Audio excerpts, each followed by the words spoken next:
Welcome back, everybody, to another episode of the Depot Dive. I'm Ross McCorkle, and above me here on the screen, as always, is Joe Clark from SteelersDepot.com, and we're going to go over three of the biggest Steelers-related topics of the week, of course, coming off the bye week, going into their first AFC North divisional matchup this week against the Cleveland Browns, and then just 4 days in between their next contest in the AFC North against the Cincinnati Bengals on Thursday Night Football. So a big week ahead. It's going to be a lot of cramming for us on the other side of the Browns game, but it's a good time of year when the AFC North football starts. Joe, before we hop in, how is everything with you? Good, doing well. You've been watching playoff baseball, or have you kind of checked out with your team? I'm keeping tabs on it. I haven't been as locked in, but I've watched, a little bit of pretty much every game so far. Excited that the Yankees are eliminated, so that's always good to see. It's shaping up to be an interesting ALCS with Toronto and then either Seattle or Detroit. That's been a pretty fun series, and then Phillies are staying alive. Right now I'm just kind of rooting for the Phillies. I got some friends who are Phillies fans, so that's my team for now. Now that the Red Sox are out, but they're staying alive right now. They got a win last night, so we'll see if they can pull it off. Yeah, I lived in Seattle for probably 9-10 years, so I guess I'm rooting for the Mariners because it's not often that they are good. It's they've for a long time they were kind of like the Pirates in just kind of being a pathetic baseball franchise. But anyways, we'll hop into the football side of things. Here, the first topic we want to go over is, of course, the AFC North seemingly in collapse. There's been a lot of chatter over the last week about just how bad the AFC North is and how easy the Steelers have it this year. And I think in a lot of ways that chatter is correct. I think it's NFL Network had a stat that the current win-loss percentage of the entire division combined is the worst it has ever been since the division realignment back in, when was that? 2002, I think. So many years it's not been this bad. And same with the combined point differential of all teams in the division. It is the worst it has ever been this deep into a season. So in a lot of ways, this is the easiest it's ever been. I think the AFC North is typically one of the strongest divisions, and the Steelers have not had it easy. I think since 2002, 3 teams have won the division at least 6 times. And so it's usually not like this, and the Steelers might have a total gift ahead of them. Joe, do you buy any of the talk that the Steelers basically have a free path to the division championship, or are you a little bit more apprehensive there? I mean, they should have a free path, but I don't think, 4 or 5 games into the season you can really say that because you just don't know what's going to happen. I mean, the Steelers were 10-3 last year. They finished 10-7. If you have another, sort of bad stretch that you allow a team to climb back into things, it's certainly possible that things get a little hairy. So, while if they play their brand of football and they beat the teams they should, then the division titles should come, fairly handily. I think it's just too early to say like, yeah, they're definitely going to win the division or that the division is free, but it's right there for the taking. They just have to kind of take care of business and not, have the classic game where they lose to a team they shouldn't lose to, and don't have the losing streaks that plagued them, 2 years ago before they rallied to make the playoffs, and last year towards the end of the season and into the playoffs. Yeah, I think I'm ready to buy it myself just because I don't. It's hard to see a path back for any of these teams. I mean, the Ravens are 1-4 right now. Lamar Jackson is hurt. It sounds like he might not play again this week. It sounds like he wants to, but the staff's kind of like, the hamstring injury is not great, especially for a mobile quarterback. And they do have, I believe, a bye week coming off of this week. And so why not kind of give him that extra week to heal, a kind of a bonus week? So, and they're playing the Rams, aren't they? So 1-5, they're staring at 1-5 in the face right now. I don't know the stats. I haven't looked it up, but how many teams have come back from 1-5 to make the playoffs, or let alone win the division? Maybe they have a path to be a wild card team if Jackson gets back. And I mean, even when Jackson was healthy, their defense was playing so poorly. Albeit they were playing some pretty difficult teams, but I see a hard path for the Ravens. The Bengals 2-3. They just traded for Joe Flacco, who the Browns didn't even want. you can't blame them for trying to do something because Jake Browning was playing so poorly, but I don't really see a path for them.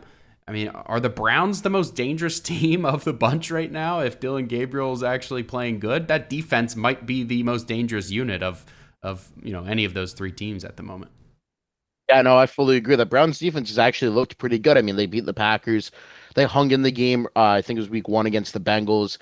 They led up until what, 24 seconds or whatever it was left. Last week against the Vikings, they had the lead the entire game until the Vikings took the lead late. They've shut down the run game, the opposing team's run game. They've looked good. I mean, their issue early on was Flacco was kind of they had too many untimely turnovers. Even the game they lost to Detroit, they kind of hung around. Um, but the Flacco, I think, had a bad pick. They allowed a punt return touchdown. So just little things like that that let that game get away. But yeah, their defense is solid. Their rookie classes looked really good. Quinshon Judkins has given them a boost since he's came back. Harold Fannon's been pretty solid all year. Carson Schlesinger at linebacker, I think, has been really, really good from what I've seen. So they're definitely a scary unit. I mean, not scary as, I mean, they're the Browns. The Browns are the Browns. I don't think they're going to make the playoffs. But in terms of what the rest of the division looks like, that defense definitely has some juice. And I mean, we'll talk about it more later. But yeah, I mean, of what's left, the Ravens, just everybody's hurt. And before everybody was hurt, as you said, they weren't playing great. I mean, Joe Flacco is a statue and he's behind an offensive line that can't keep Joe Burrow healthy. So what's that going to look like there? I mean, it's going to be a whole lot of just chuck it deep and pray that Jamar Chase or T Higgins can do something. I don't have much faith in either of those two teams. I don't have much faith in the Browns, but yeah, I do think that they might be realistically the next best team in this division right now. Yeah, on the flip side of that, if the Steelers don't win the division, or if they kind of get handed a home playoff game and then one and done in the playoffs again, I think at this point anything other than a playoff win, I mean, it's kind of been like that all along. Anything other than a playoff win is going to be not a good look for this team, but especially now, I think some of the media headlines and talking points are going to be rather rough on the team if they don't make something of this golden opportunity ahead of them. So it's kind of a double-edged sword for the Steelers. It's, an easy path to hosting a playoff game is great, but they have to take advantage of it or rough times ahead, I fear. Yeah, we'll go ahead and preview the Browns a little bit further. I think talking about the young core on their offense in specific, Fannin, I mean, Dylan Gabriel looked decent last week. They lost, but he looked better than anything they had gotten from Flacco this year. I think Gabriel, I mean, I watched him at the Senior Bowl.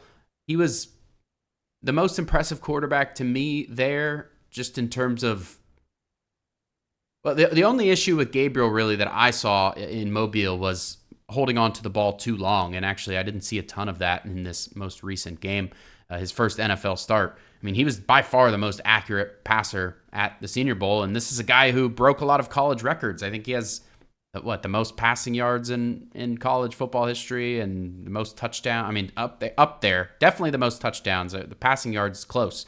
I mean, this is a guy who played for a long time, so he has that going for him. But still, prolific passer in college, and if he was a little taller, probably would have been, may have been a first-round pick if he wasn't as short as he is. So some interesting things there. I think the Steelers like to swap balls, so that's going to be an issue for Gabriel.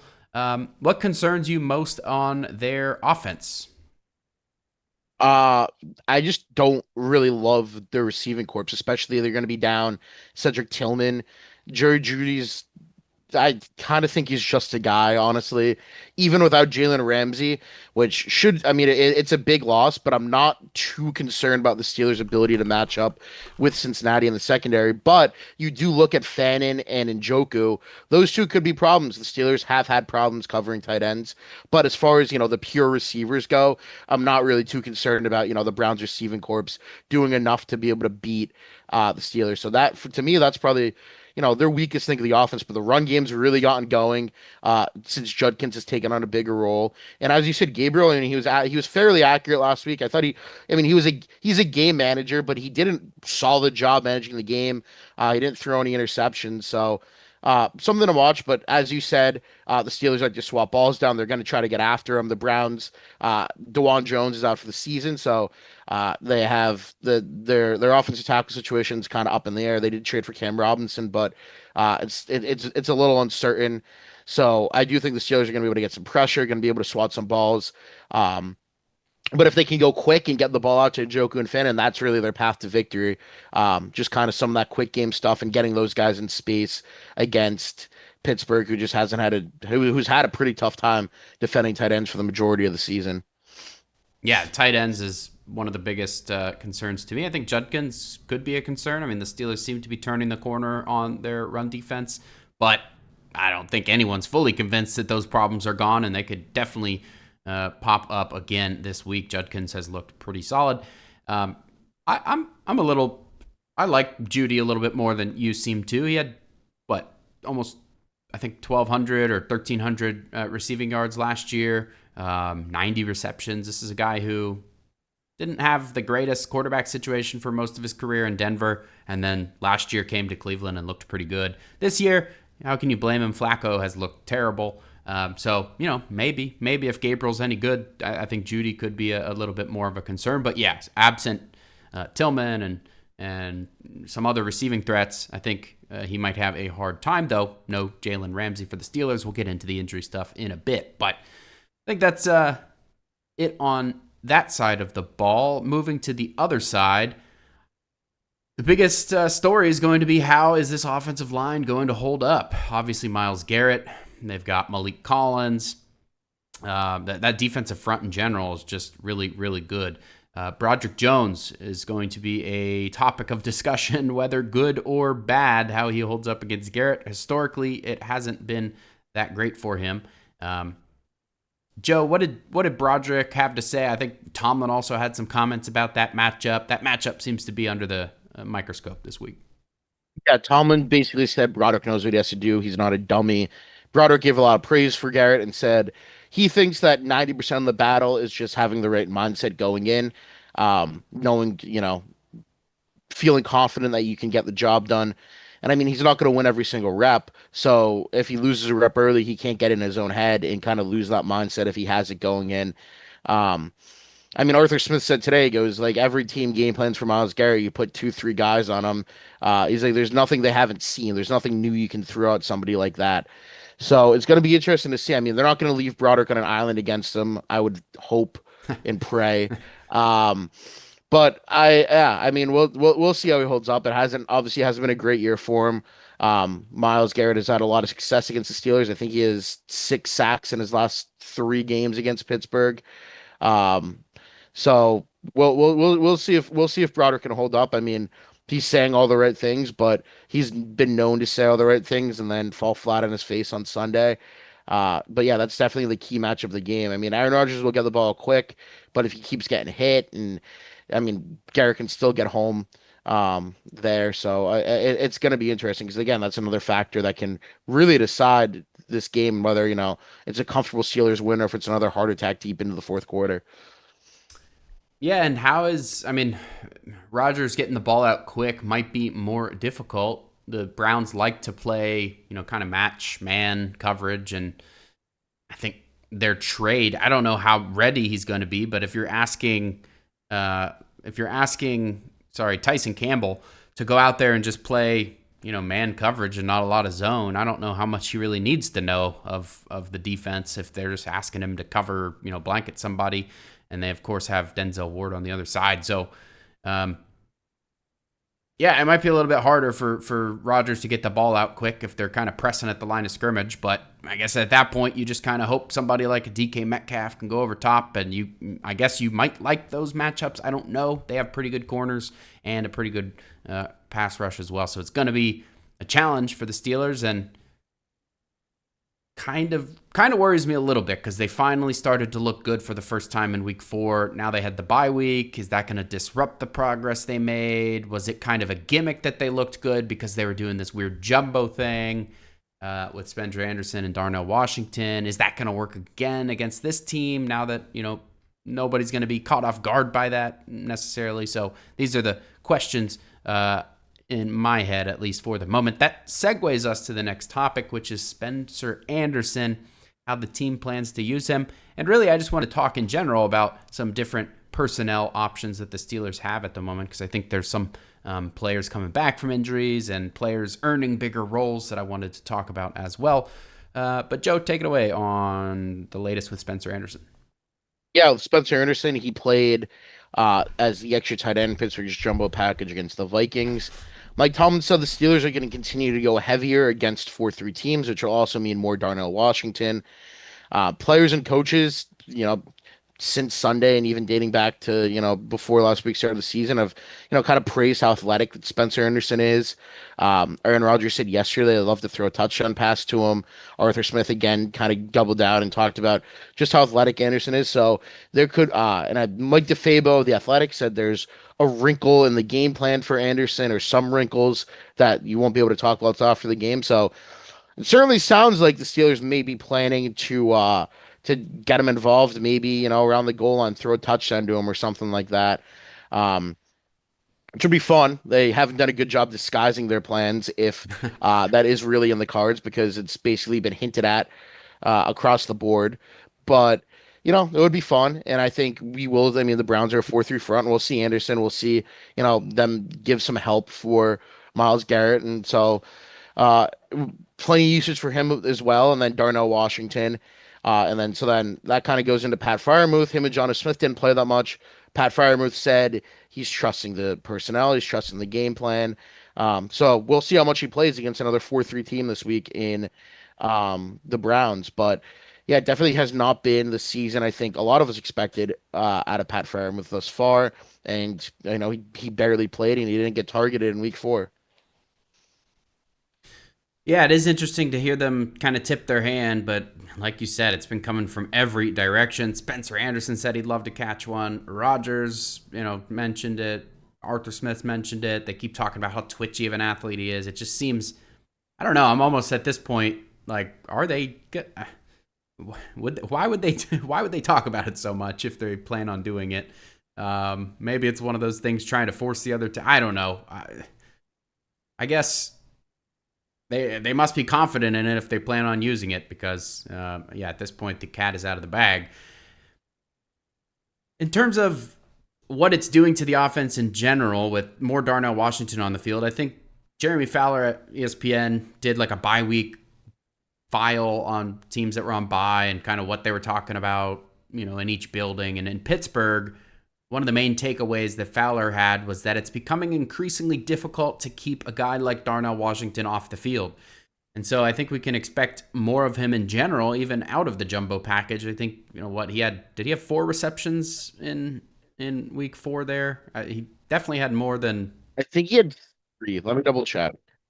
Anyway. He had like 20 yards. Yeah, starting to be used more as a receiver. We haven't seen him as much as we probably thought we would before the season, because he looked so good in training camp in that regard.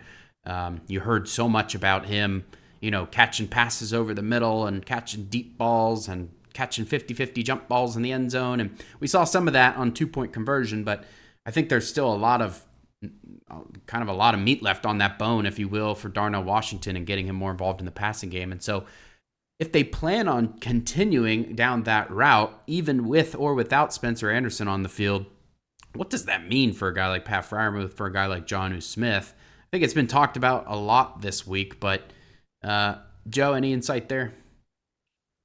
Yeah, I mean, I do think it's probably going to cut down into just how much those guys see the field. But the Steelers do run. They have ran a lot of 13 personnel, but I would be surprised if Freiermuth, even at this point, just has the season we've expected him to have. I'm sure he'll have a couple nice games and a couple get-right games, but I mean, Darnell Washington gives you so much as a blocker. He gives you a lot as a red zone threat. And I mean, he got involved. It was 3 catches for 20 yards. It was kind of throw it to him short, and he's such a big guy. He can fall forward for another like 2 or 3 yards, even if he's not getting a ton of yards after the catch. So yeah, I mean, I do think he's due to be more involved. We saw last year he can do some stuff with the ball in his hands after he makes a catch. But I do think Freiermuth is still, he's a good receiving tight end. He says he's improved as a blocker, but he agreed with Mike Tomlin that he can't be left out, to cover some of these 300-pound defensive ends and edge rushers. So that's going to lead to more Washington, and Freiermuth and Smith are going to be maybe more complementary pieces than, guys that are going to be among the team's leaders in receiving, which not what we expected. I'm sure not what the Steelers expected when they gave Freiermuth that contract before last season, but it's just kind of how it shakes out. It's honestly not a bad problem to have. You have, a strong tight end room. You have a do-it-all guy in Washington. So, yeah, wouldn't be surprised if Freiermuth was a little bit less involved, but I mean, I still think he's going to kind of get his. Yeah, I'm thinking we'll see more of it. Teams are going to start working to counter this jumbo stuff, and that's when you can start to vary it. And everybody's been talking about that. Rodgers, Arthur Smith, they've been very open about why they're doing what they're doing. So I think we will see more Freiermuth, but it's fair the amount it's been talked about, just given, he's one of the higher paid players on that offense, and seeing under 20 snaps last week, I think, and no receptions there. So there, if you look at his stat line for the full year, it is kind of misleading in a way. It obviously wouldn't be great even with the two plays I'm about to talk about, but there was he left that deep 50-yard pass on the field there when he dropped it in week 2 on one of the first passing plays of the game. It was a defensive holding, so the Steelers got to extend that drive. It ended in a field goal. Probably could have ended in a touchdown if Freiermuth had that double explosive play there. Kind of slipped right through his hands. So there's 50 yards, and then another 4 yards and a touchdown he could have had if Calvin Austin hadn't drifted back in the end zone in that same game against the Seahawks. So the Seahawks game kind of would have been the Pat Freiermuth game where his stat line looked good, and you go, okay, well, some weeks they're going to have Freiermuth a bigger part of the offense, but it just doesn't look like he has been in the plan at all, because that game things went awry. Partially his fault, partially not. So I think we'll see him more. But yeah, I thought that was an interesting conversation this week that's been ongoing and probably will continue to be ongoing, because as you said, 4-3 defenses. Guess what the Steelers are playing the next couple weeks? So we're probably going to see more of that jumbo stuff for sure. I wanted to talk about some of the other personnel stuff, specifically Nick Herbig and Alex Highsmith is an interesting one. Highsmith is coming back from his ankle injury, though he was limited on Wednesday. It sounds like he will most likely play. We'll see how the practice participation trends this week, but he was limited, so you probably do see more Herbig this week anyways, just to give Highsmith maybe a little extra time. But once they're both back to full health, what are they going to do? There's been some mention of that, and I think Terrell Austin just talked about it a little bit today. Joe, what did he have to say? Yeah, basically said that Herbig has earned more playing time. It's up to Austin to find ways to get him on the field, and he's going to play a lot more snaps the rest of the season, which makes a lot of sense. He's been one of the better pass rushers in the league, really, since he's been starting in place of Highsmith. So it's going to be interesting to see how the Steelers manage that, whether they go to their Bronco package with 3 outside linebackers more, whether they just mix and match and rotate Herbig in more. But he's going to be on the field a lot more, which he certainly earned and he certainly deserves. So going to be interesting to see how Austin kind of manages all that, but definitely expect to see a lot more Nick Herbig the rest of the way. Yeah, this is a guy who I've talked about it a few different times now, so apologies if this is just repeating, but he still hasn't played a full TJ Watt season worth of snaps. He's at, I just wrote about it today a little bit, he is at 784 career defensive snaps. TJ Watt had 938 last year in 2024 and roughly the same amount the year prior. And so if you extrapolate Herbig's current stats out to one full TJ Watt season worth of snaps, his numbers come out to 70.6 total tackles, 13.2 sacks, 8.4 forced fumbles, 16.8 tackles for loss, 26.3 QB hits, and 57.4 pressures. That probably lands him in the second team All-Pro type of range, especially with the splash play. And he had his first interception this year, so I didn't even add that in that stat line, but you can add in an interception. So you're talking about that kind of production and basically what is just about to become a full season worth of play. And honestly, my extrapolated stats there might be on the conservative end because I think he's gotten better with time. So you might even be able to add just slightly more onto some of those numbers. So yeah, I think it's gotten to the point where how can you keep him off the field? But does that mean less Highsmith? Do you think that that means less Highsmith? Do you think that means more Bronco? Maybe a combination? What are they going to do? I'd say probably a combination. I would not be surprised if it meant less Highsmith. Um, I don't know if that's a great thing, but I also think Highsmith has now suffered multi-week injuries each of the last 2 years. He's highly productive and he's super productive when he's on the field. But if you're combining him and Herbig in their production and keeping Highsmith a little more well rested, I think that might end up being a positive. Even though Highsmith racks up tons of pressures and excuse me, he's undoubtedly a stud, but I do think that it might be in their best interest to kind of maybe make that more of an even split there. But I would like to see the Bronco more. I mean, I think you said last week, every time they start to break out that Bronco package, it seems like somebody gets hurt. So we haven't really seen what that's capable of doing, and I do think that could be kind of a way to mess with opposing offenses and offensive lines. We saw a lot of the stunts and the looping last week, and imagine that with three star edge rushers. That could Mm-hmm. be very beneficial for the Steelers defense. Yeah, I mean, Jack Sawyer's first career sack and only career sack so far was in the Bronco package. He ran completely untouched through, I think it was the B gap, C gap, because TJ Watt had, two or three guys on him out on the edge. So what the Bronco package can do is, well, certainly you can't ignore Nick Herbig if he's lined up in there, or Alex Highsmith if he's lined up in there. You're not going to leave them unblocked like you maybe did for Jack Sawyer for that play. And so where does that, at a certain point, it becomes a math equation. You can't double or triple team TJ Watt if you have to, dedicate an extra guy. Maybe you can't have a tight end or a running back chip TJ Watt. Instead, you have them, chipping the Bronco kind of third outside linebacker coming through the middle. So I think it just opens up a world of possibilities for the pass rush in general. And I think, hopefully we see a lot of that moving forward. But yeah, I'd love Highsmith as much as the next guy. And I think I've defended him a lot over the last couple of years, but starting to become an injury prone type of guy, which is unfortunate.